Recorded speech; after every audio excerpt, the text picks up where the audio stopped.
de las semillas del Evangelio que fermenten la humanidad y el cosmos en espera confiada de los cielos nuevos y de la tierra nueva, cuando decida las fuerzas del mal, se manifestará para siempre tu gloria. Siguiente diapositiva. La gracia del jubileo que avive en nosotros, peregrinos de esperanza, el anhelo de los bienes celestiales, y derrame en el mundo entero la alegría y la paz de nuestro Redentor. A ti, Dios bendito eternamente, sea la alabanza y la gloria por los siglos. Amén. Bueno, entonces hemos orado con esta plegaria, pero al mismo tiempo vamos entrando en sintonía con lo que el Papa quiere que vivamos durante este año jubilar. Pasemos. Entonces, pues el tema del jubileo en nuestra iglesia viene organizándose ya desde hace varios años. Especialmente en el 2022, fue cuando el Papa hizo que el año 2024 fuera como un año de preparación en la oración. ¿Sí? Luego, este año, en la fiesta de la Ascensión, el Papa escribió una carta que se llama la Bula de Convocación del Jubileo. ¿Sí? Es una tradición, cuando va a haber jubileo, que en la fiesta de la Ascensión el Papa proclama esa convocación. Es una carta más o menos larguita, tiene unos 25-26 párrafos.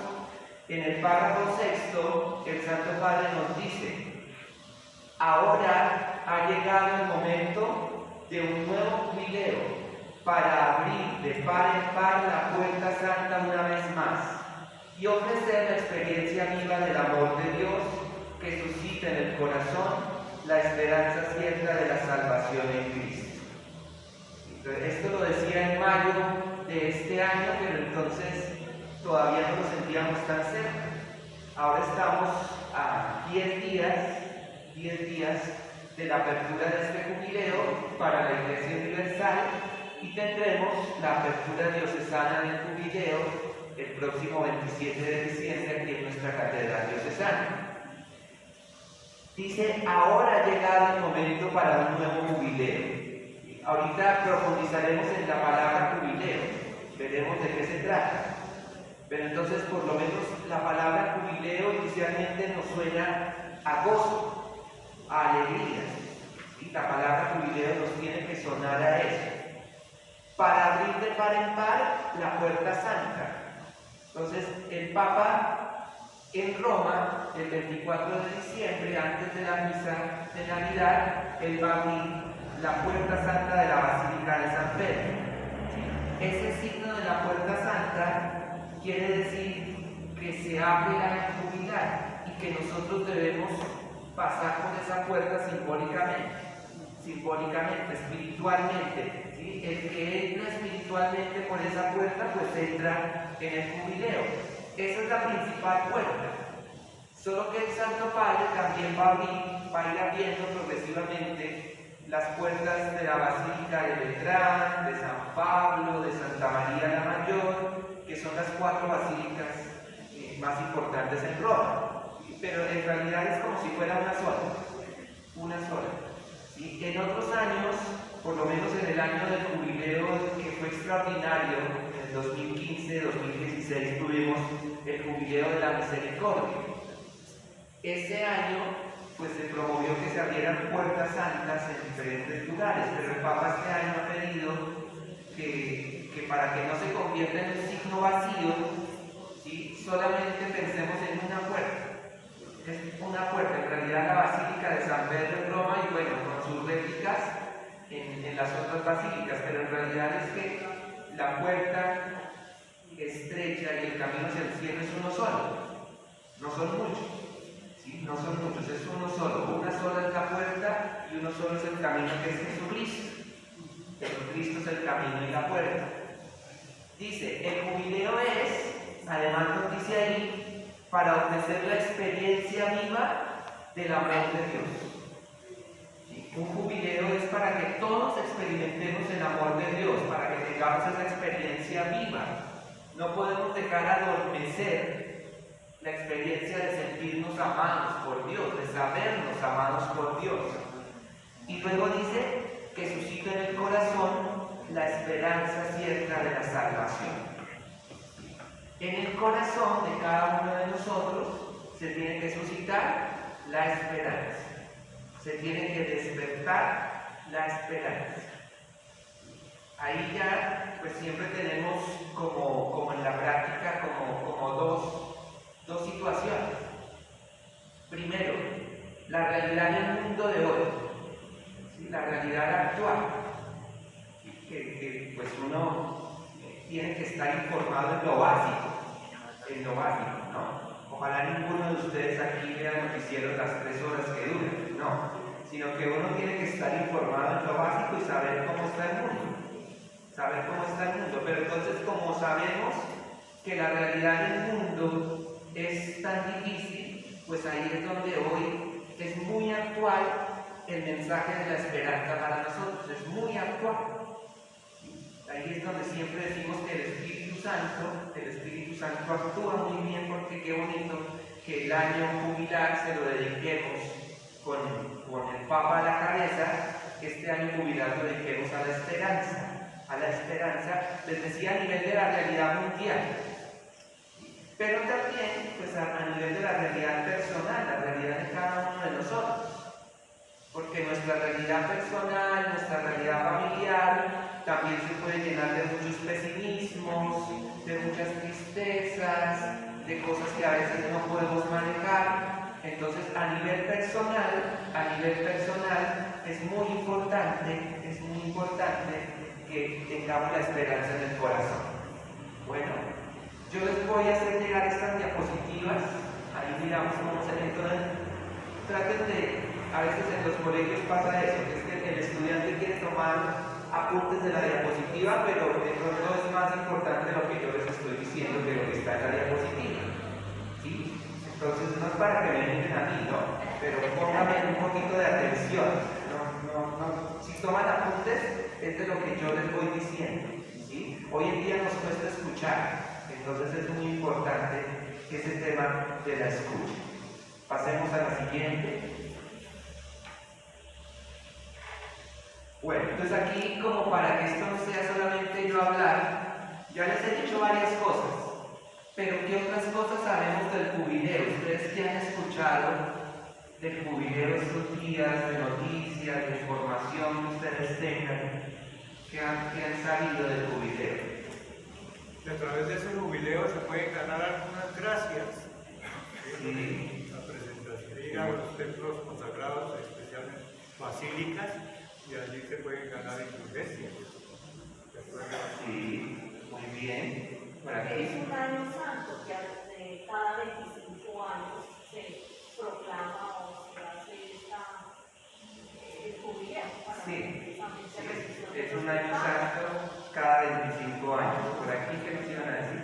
Que es un año de conversión y que se necesitan pues, algunas indicaciones sobre el proceso para poder celebrar Está perfecto, muy bien. Que hay 2 clases de indulgencias, plenarias y parciales. Sí, hay 2 clases de indulgencia, pero este año nos interesa más la indulgencia plenaria.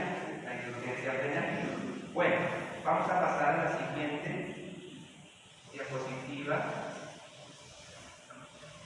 Bueno, entonces ya entrando en materia de fundamentar el jubileo, vamos a fijarnos, no vamos a alcanzar a ver como los textos bíblicos, ¿sí? Tampoco es que yo quiera cansarlos aquí con tanto discurso, pero entonces sí yo les voy a ir dando como elementos, ¿no? Entonces es importante tener en cuenta que los jubileos en la iglesia tienen un fundamento bíblico y un fundamento histórico. Lo mismo, las fotos también, no debemos distraernos de lo importante. Lo importante es lo que yo les voy diciendo. Yo les voy a hacer llegar las diapositivas. Bueno, entonces, vamos a ver el fundamento bíblico. Hoy en día hay mucho distractor, terriblemente. Hoy fácilmente uno se distrae. Por ejemplo, grabar los videos. Todo eso nos distrae. Bueno, entonces, ¿alcanzan a leer las citas bíblicas? Levítico 25 del 8 al 17. Esa sí la pueden anotar, ¿no? Porque esa la tienen que después revisar ustedes. Levítico 25 del 8 al 17. Lucas 4 del 16 al 21. Entonces fíjense que hay un texto del Antiguo Testamento, un texto del Nuevo Testamento. ¿Sí? Ya una persona que sea más experta en Biblia, un biblia, nos daría muchos más textos. El libro de Levítico, ese texto, ¿por qué es importante? Porque en la época del pueblo de Israel, aquí el pueblo de Israel estaba en camino hacia la tierra prometida, iban a llegar a la tierra prometida. Entonces el Señor va poniendo la organización.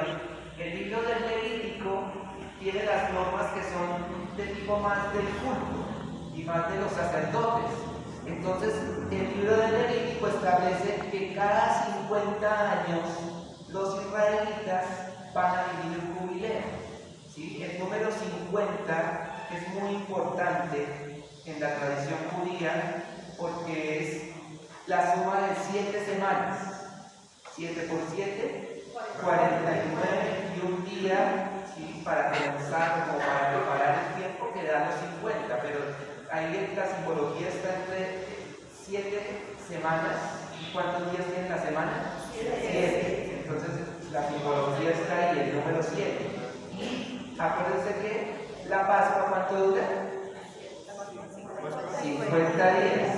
50 días. Entonces, 50 días, 7 semanas de años, o sea, 7 semanas de años, también esa es la concepción, donde dice, todos los que tengan deudas tienen que condonarlas. ¿Sí? En esta época, pues no sé, no vamos a hacer eso cada 25 años, que ya que tienen dinero por ahí prestado. No, ese no es el sentido, ¿no?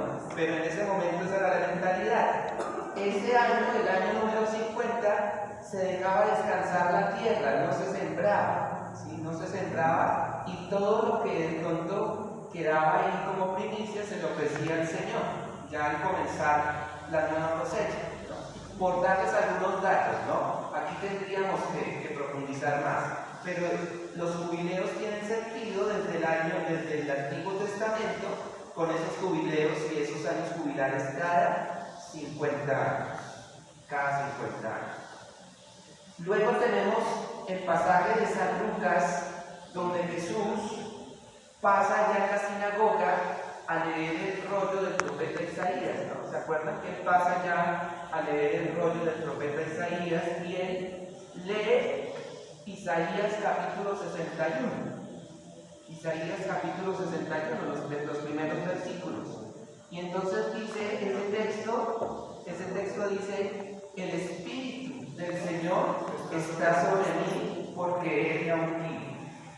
Me ha enviado a anunciar un año de gracia. Un año de gracia.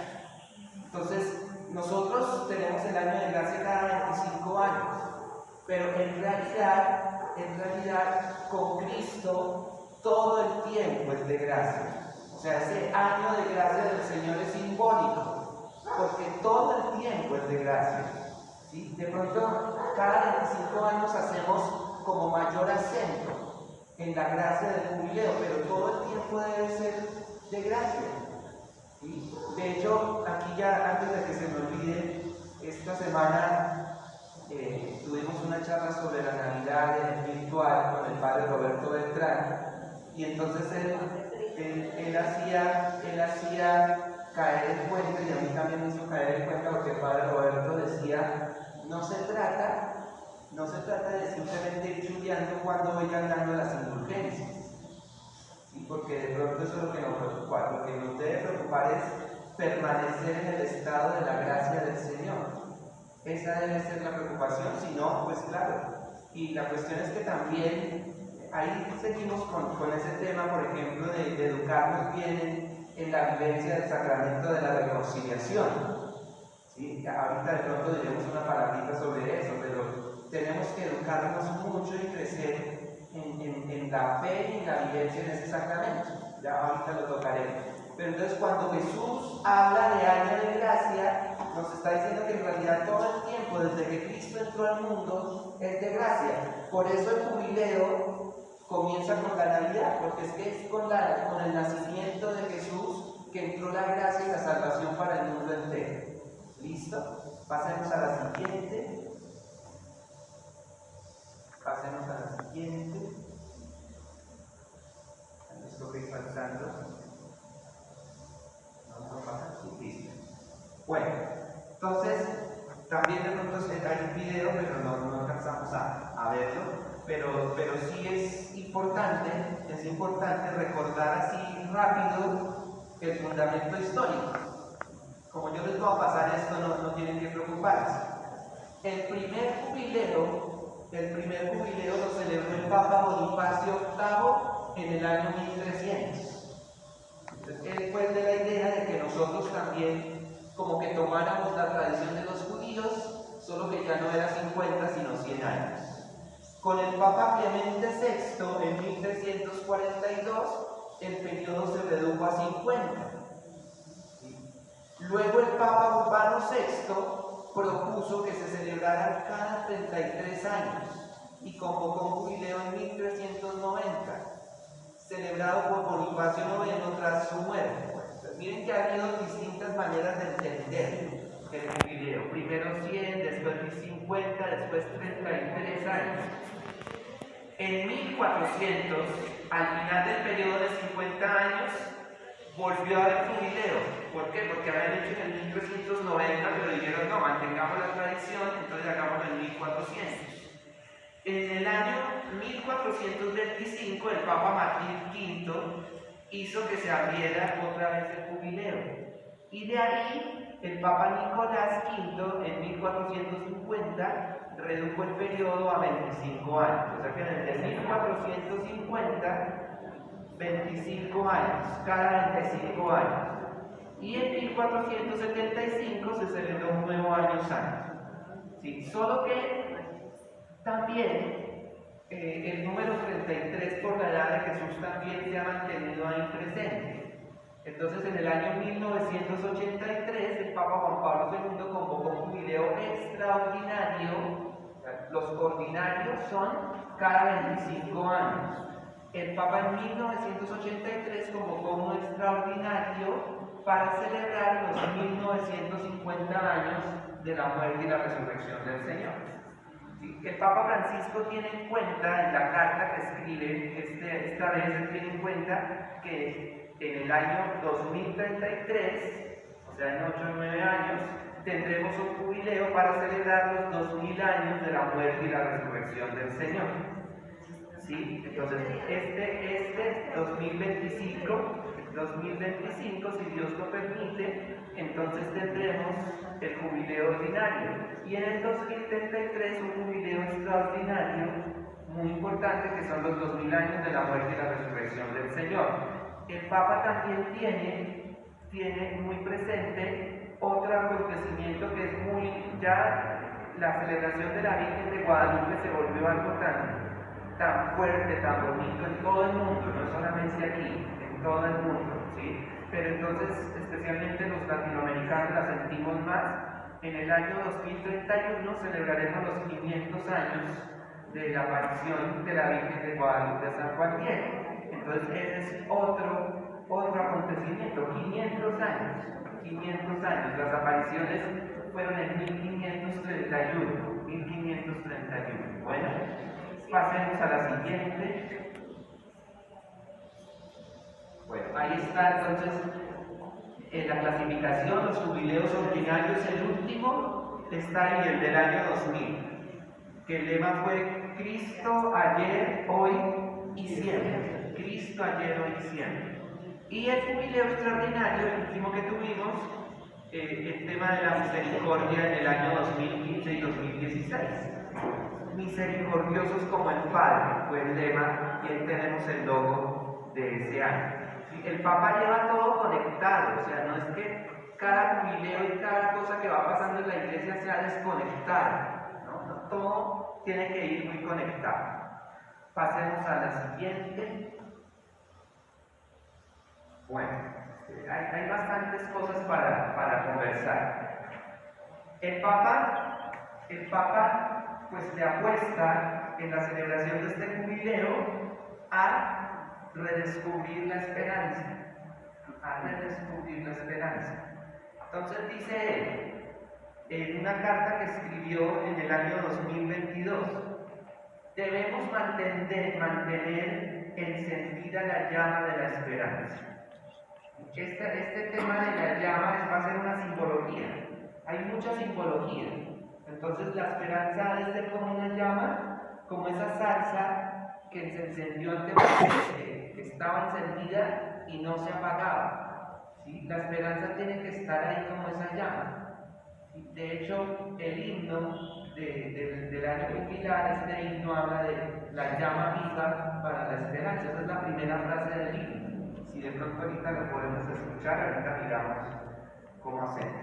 Entonces debemos mantener la llama de la esperanza que nos ha sido dada. O sea, aquí la tenemos presente, ¿no? Las tres virtudes teologales, la fe, la esperanza y el amor y la caridad, esas tres virtudes se llaman virtudes infusas, porque las recibimos en el bautismo, nos fueron infundidas. Las tres virtudes, estamos hablando de las teologales, después hablamos del resto. Entonces, son un don que lo tenemos.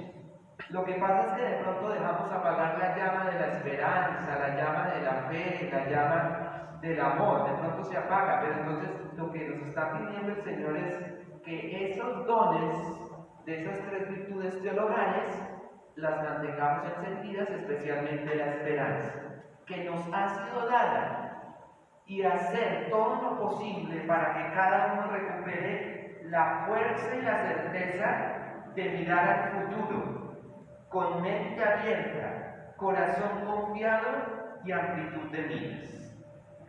Entonces, es verdad que estamos viviendo un presente, pero entonces en el presente siempre la pregunta es ¿cómo llegará a ser el futuro? ¿Cómo llegará a ser el futuro? Muchas generaciones, por ejemplo, las generaciones con las que nosotros hemos vivido, pues dicen, bueno, es que en otro tiempo era diferente, ¿no? En otro tiempo era diferente la situación.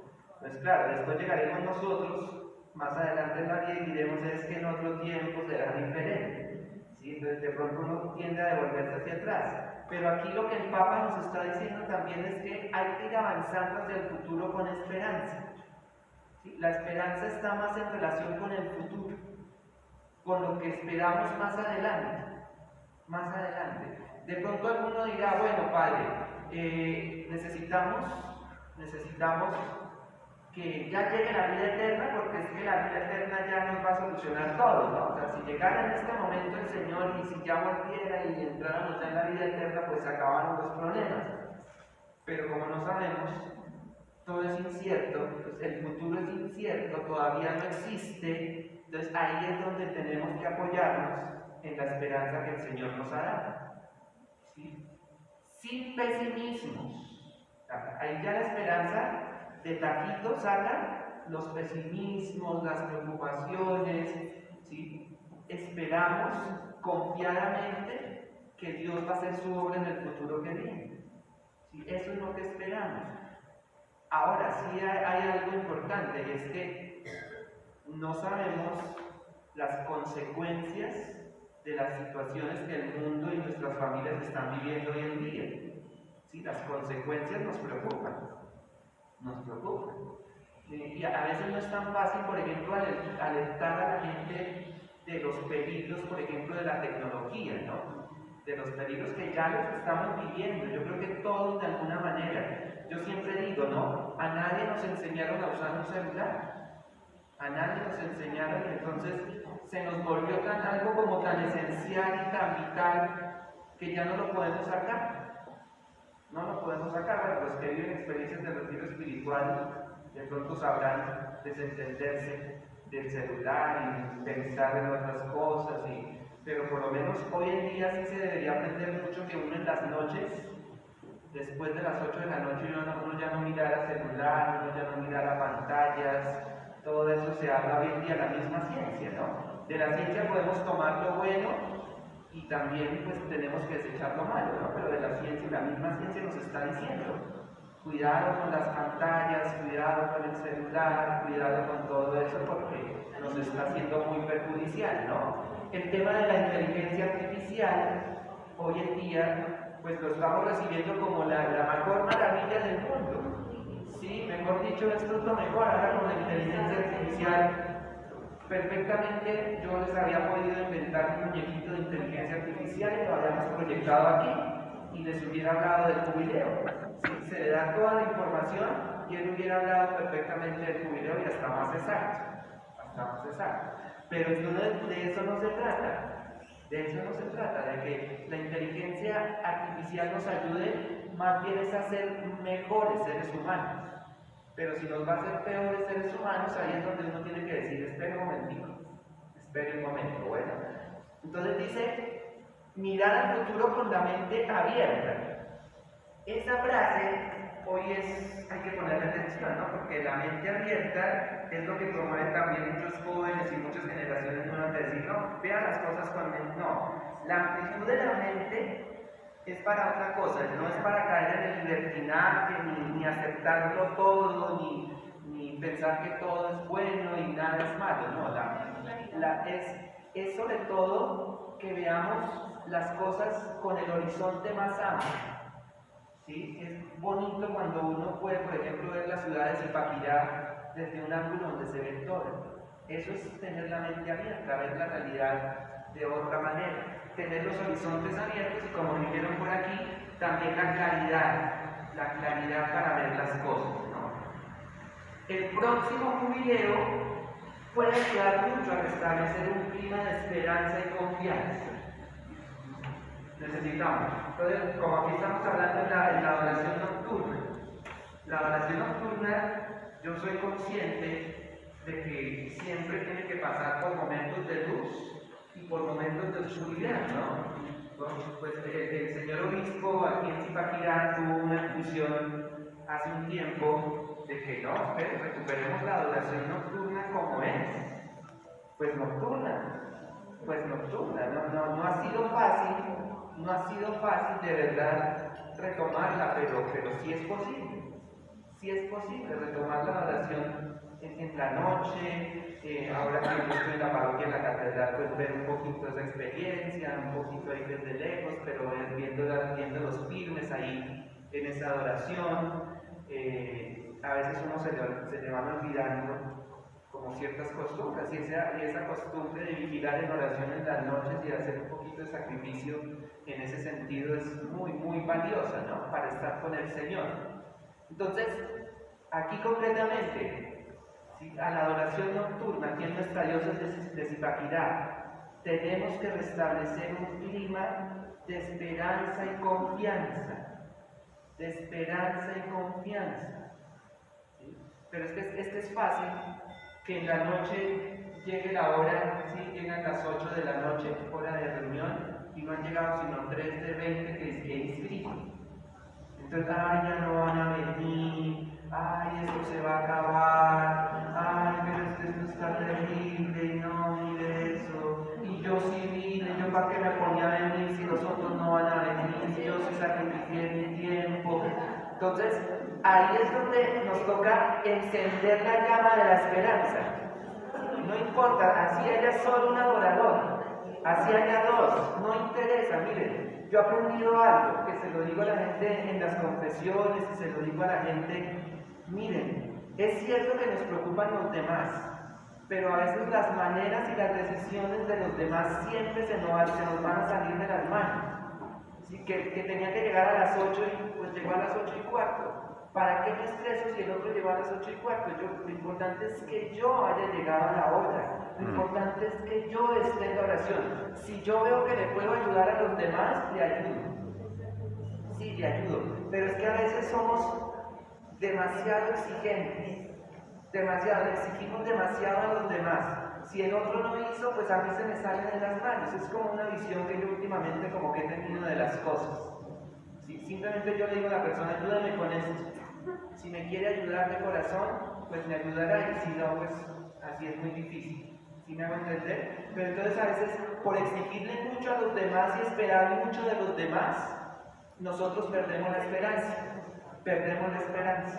Bueno, pero hay que ayudarnos. O sea, ¿de qué se trata? De que nos ayudemos. Porque lo que sí quiere el Señor es de que nos ayudemos a mantener la esperanza. Entonces, es un año en el que nos vamos a educar. Porque la mente nos va a traicionar. La mente nos va a decir, no, esto está difícil, la situación está dura. La mente nos traiciona. Pero entre todos nos tenemos que ayudar a cultivar este ambiente de confianza y de esperanza. Dice, como signo de un nuevo renacimiento que todos percibimos como urgente. Urgente. ¿Sí? Yo sé que todos en la vida vamos señalando prioridad de las cosas. Esto es muy prioritario, no tan prioritario, esto no es prioritario, esto a veces nos toca organizar la vida así. Pero en este caso, el Papa nos está diciendo que el renacimiento de la esperanza es urgente. O sea que tenemos un año para pensar también en que la esperanza es prioridad. ¿Sí? Hay muchos temas que hablar, hay muchos temas. En la Iglesia, por ejemplo, el tema de la sinodalidad va a seguir ahí, el tema de la sinodalidad. Pero ahora la prioridad de este 2025 es la esperanza cristiana. Por esa razón, dice el Papa, elegí el lema, peregrinos de esperanza. ¿Cómo es el lema? Peregrinos de esperanza. Está escrito la esperanza. Muy bien. Muy bien. Pasemos a la siguiente. Ahí vamos bien de tiempo. En este tiempo de preparación, dice el Papa, me alegra pensar que el año 2024, que precede al acontecimiento del jubileo, pueda dedicarse a una gran sinfonía de oración. Tenemos otro peligro hoy en día, y es pues que hay mucha cosa, no solamente dentro de la iglesia. En las redes sociales hay un bombardeo de información, de hacer cosas, y entonces a veces nos cuesta centrarnos como en lo importante y lo esencial. Entonces este año sí hay como una culpa, porque en medio de tanta información no supimos orientar la oración en este año 2024. Sí, hay una culpa esto es general, pero bueno, hoy estamos a 14, la apertura es el 24. Es sencillo, miren, la novena, lo primero que tenemos que hacer desde la novena de Navidad, que llamamos de aguinaldos, estos días, es que nuestra gente la hace. O sea, mucha gente que no está muy familiarizada con estos temas de iglesia hace la novena, pero como una excusa para la reunión, ¿cierto? Es una excusa para la reunión, es un pretexto. Entonces nosotros tenemos que ayudar para que el tiempo de novena sea tiempo de oración, primero de oración. Esto no es tan fácil, pero ese es un ejercicio. Ahora, en la temática de la novena de nuestra diócesis va por el lado de escuchar. ¿Sí? El que sabe escuchar, sabe orar. El que sabe escuchar. ¿Sí? Yo les estoy hablando de la realidad, y la realidad es que cada día nos cuesta más escuchar. Esa es otra existencia un poco dentro del tema de la sinodalidad. Pero hay que ponerle atención a estos días de oración, de orar. Yo soy más familiar de que nos dediquemos en el jubileo a la esperanza que ese sea el tema, ¿sí? Habrá muchos otros temas que irán saliendo. Estos días, que sea una preparación en oración, ¿no? ¿Sí? Para llegar al jubileo, el Papa va a abrir la puerta santa ya el 24 de diciembre, antes de la misa de Navidad. El signo va a ser en la misa de Navidad. Si ustedes de pronto pueden verla, como es más temprano que en la misa nuestra, no sé si será tipo 4 de la tarde aquí, hora de nuestro país. Entonces en ese orden de ideas, pues se puede ver la celebración, y después el Papa celebrará la misa en la Basílica de en las afueras. de la plaza de San Pedro, va a ser la misma. Bueno, pero entonces no es inútil recordar que hay que dedicarnos a una gran sinfonía de oración. ¿Sí? Esa sinfonía es que todos cantemos juntos, que todos hagamos oración juntos, porque ahí está la misma raíz de la palabra sinodalidad. Sin en griego significa juntos, ir por el mismo camino, ir por el mismo camino, eso es lo que significa la palabra sin.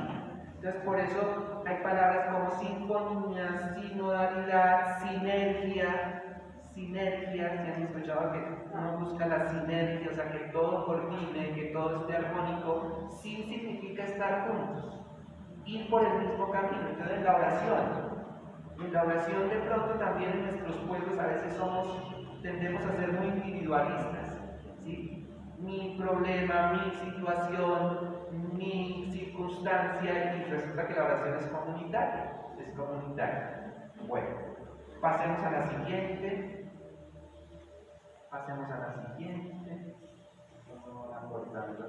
Bueno, lo último que vamos a ver es el logo.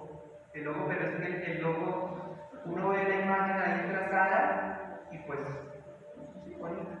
Pero entonces necesitamos la explicación. Necesita la explicación uno del logo. Y después de entender la explicación, pues descubrir toda la espiritualidad de la esperanza que hay ahí. Hay una espiritualidad de la esperanza en ese logo, ¿no? El logo, representa 4 figuras estilizadas que indican la humanidad proveniente desde los 4 rincones de la tierra. ¿Sí? Alguno podría decir, pero ¿por qué no pusieron los 5 continentes? ¿Sí? Porque lo que pasa es que en eso el tema de los 5 continentes ya no suena tan universal, porque por ejemplo ya América del Norte quiere ser un continente, entonces sería como un 6º continente y un 7º. En cambio, los 4 puntos cardinales sí no van a cambiar nunca. ¿Sí? Norte, sur, oriente y occidente abarca todo el universo, todo lo que somos. Entonces son los 4 puntos cardinales, los 4 colores. Están abrazados. Estas figuras están abrazadas entre ellas, indican la solidaridad y la fraternidad que une los pueblos. Miren que ahí está la parte de la fraternidad, y aquí puedo dar una palabrita sobre la experiencia del Congreso Eucarístico Internacional, que tuvimos por ahí estos días también alguna palabra sobre este congreso, que yo lo recuerdo y se despiertan muchas cosas. Es una experiencia muy bonita, son de esas experiencias únicas. Pero entonces, ahí es donde no hemos entendido una cosa. ¿Sí? Esto a mí siempre me gusta decirlo con cariño, pero es que no lo hemos entendido. El día que lo entendamos, de pronto es porque el cielo está cerca. ¿Sí? De pronto, el día que lo entendamos. En la Eucaristía somos muy piadosos, somos excelentes personas ahí, contemplativos, adoradores, pero a la hora de construir después la fraternidad, después de la celebración y ayudarnos y apoyarnos entre seres humanos, ahí todavía estamos muy lejos, en eso estamos muy lejos, todos, aquí no nos salvamos ninguno. Entonces, por eso el tema del Congreso Eucarístico era Eucaristía, fraternidad para sanar el mundo. ¿Sí? Entonces, en la Eucaristía se construye esa hermandad. ¿Sí? De hecho, esa hermandad ya está porque somos hijos del mismo Padre, pero en la Eucaristía se ratifica esa fraternidad, y esa fraternidad que vivimos aquí dentro de la Eucaristía se tiene que extender afuera. Y entonces, yo pues sé que hay un enemigo, uno de los enemigos más grandes contra esta fraternidad que nos está recordando el loco, es la crítica destructiva. ¿Sí? No le llamemos chisme, pero es la crítica destructiva. Por eso les decía también, no pensemos tanto en los demás, si hicieron, si no hicieron, ¿sí? Si es que me paro allí con la vecina y comienzo a hablar del otro y por qué es así. Es que nosotros, por más de que nos paremos a hablar con otra persona, no se la vamos a arreglar. Y más si la persona no sabe que estamos hablando de ella, ¿no? Y siempre eso será destructivo, la crítica destructiva. Entonces, ¿por qué un signo de esperanza y de fraternidad este año no puede ser yo les voy a ayudar? Si yo veo que una persona no está haciendo las cosas bien, trato de ayudarle. Y si ya definitivamente la persona no se deja ayudar, pues ahí ya es muy difícil.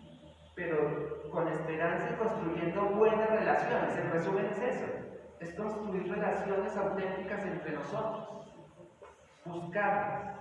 Yo sé que yo les voy diciendo esto y empezamos a pensar en el que no puedo ver, en el que me cae gordo, en el que vino hoy y ahorita me voy a hacer como el de la vista gorda, que no lo he visto, que no lo noté. ¿Sí? Pero es que sí necesitamos, esa es la prueba del Evangelio. Miren cómo se aman, por sus frutos los conoceréis. O sea, seremos más creíbles en la medida en que dejemos la crítica destructiva y seamos más hermanos. Bueno. De pronto, cuando vean ese video dentro de 20 años, dirán, no, eso que hizo el padre todavía sigue igual. Bueno, Y no lo duden. bueno, pero no, estamos hablando de esperanza, estamos hablando de esperanza. Listo, la figura son estos cuatro muñequitos, llamémoslos así, aferrados, unidos, abrazados, pero están aferrados a la cruz. Es el signo no solo de la fe que abraza, sino también de la esperanza, que nunca puede ser abandonada. O sea, ahí empieza a aparecer el signo del ancla. Ahí vamos a ver cómo baja el ancla. Bueno, pero por lo menos es que para nosotros en la tempestad, en los momentos duros, cuando no hay esperanza, podemos aferrarnos a la cruz. ¿Sí? Nos tenemos que aferrar a la cruz, ahí tenemos, cada uno ya sabe a dónde me aferro yo cuando tenga alguna desesperanza, a la cruz. Luego habla ahí de las olas que rodean, ¿sí? Muy sencillitas, los trazos de las olas, pero que nos hablan de la iglesia en peregrinación. ¿Sí? No está la barca, ¿sí? Aunque más o menos trata de estar la forma de la barca, pero sí está las olas, que nos recuerda, dice ahí, que la peregrinación de la vida no siempre pasa por aguas tranquilas. Muchas veces las experiencias personales y los eventos del mundo exigen con mayor intensidad el llamado a la esperanza. Nosotros siempre estamos en la búsqueda de momentos donde las aguas estén tranquilas. Nosotros buscamos, ahorita en enero de pronto algunos dirán, me voy 3 días a algún lado yendo en tranquilidad. ¿Sí? Los que podemos, gracias a Dios, ¿sí? los sacerdotes, los que vamos al primer grupo ahora de retiro espiritual en enero, pues vamos a tratar de vivir esas aguas tranquilas. Pero lo normal es que las aguas de la vida las estén así, intranquilas, como las olas. Entonces ahí es donde tenemos que aferrarnos a la cruz y tenemos que vivir la fraternidad. Sigamos. Listo. Es por esto que debe subrayarse que la parte inferior de la cruz que se alarga se va transformando en un ancla y que se impone sobre el movimiento de las olas. Bien sabemos que el ancla ha sido usada como metáfora de la esperanza. ¿Sí? Hay ornamentos a veces donde se ponen las anclas y uno no entiende por qué. Y va con la cruz, o sea, el ancla, pues es la cruz que le sirve a la barca para apoyarse, ¿cierto? Para tener terreno, encontrar terreno firme, y de ahí, pues, que sea signo de la esperanza, el ancla. Necesitamos estar anclados en el Señor, tomar la cruz como nuestra ancla para vivir este jubileo y para sacar frutos de él. Más adelante dice, no se olvide el hecho de que la imagen muestra cómo el camino del peregrino no es un hecho individual, sino comunitario. Ya hablábamos de la comunidad, de la fraternidad. Entonces, este camino, por eso no dice peregrino de esperanza, ¿no? Somos peregrinos de esperanza. Bueno, ya ustedes mirarán si organizan una peregrinación ustedes, porque eso hace parte del jubileo, ya les hablaré un poquito de eso. La cruz, por último, la cruz no es estática, sino dinámica. y se curva hacia la humanidad. ¿Sí? Entonces, desde el punto de vista artístico, ¿sí? Las imágenes que tienen curvas implican movimiento. ¿Sí? Entre más curvas hay más movimiento en las obras de arte. En cambio, a veces estas figuras son más rectas, ¿no? Esto es más recto, ¿no? Yo siempre tengo presente en la Basílica de la Sagrada Familia en Barcelona. Entonces es curva, es movimiento, es vida, más movimiento. Entonces la curva de la cruz significa vida, movimiento, movimiento. Entonces la cruz no es estática, saliendo a su encuentro y no dejándola sola a la humanidad, ofreciendo la certeza de la presencia y la seguridad de la esperanza. O sea, Dios está en movimiento, Dios está acercándose a nosotros. Eso significa ese movimiento, ¿no? Dios no es estático, no es estático. Entonces, inclusive a mí me llamó la atención porque el Papa, en el mensaje a los jóvenes que escribió para este año, para la solemnidad de Cristo Rey, decía: tú vas a aprender a descansar en la medida en que avances. Uno diría, no, me voy a quedar quieto a ver si descanso y luego avanzo. No, el Papa dice, no, la mejor manera de descansar es seguir avanzando. ¿Sí? O como decía la lectura que conocemos el canto del profeta Isaías, que lo escuchamos estos días, ¿no? Los que esperan en el Señor correrán sin fatigarse. ¿Sí? Correrán, o sea, el que espera en el Señor no se va a quedar cruzado de brazos. No, hay que seguir avanzando todos los días. Yo sé que ustedes están en ese camino de seguir avanzando en la fe. Creo que ya queda como la última. Hacemos. Bueno, ahí están los títulos de la bula. Ya tendrían ustedes que leer un poco la carta, no sé si la habrán leído. El mensaje se divide en 5 capítulos. Una palabra de esperanza, un camino de esperanza, signos de esperanza, llamamientos a la esperanza y anclados a la esperanza. Entonces, simplemente como por presentarles el panorama de esta carta, pues claro que tiene que hablar de la esperanza, ¿no? De manera especial hay que subrayar los signos de esperanza. Cuando ustedes se acerquen un poquito a la carta, verán que hay que pensar mucho en los signos de esperanza, pero contradictoriamente el Papa de pronto habla de signos que no son de esperanza, como la enfermedad, la pobreza, pero hay que aprender a verlos como signos de esperanza. ¿Sí? Un signo de esperanza en el que el Papa insiste, que esto lo tienen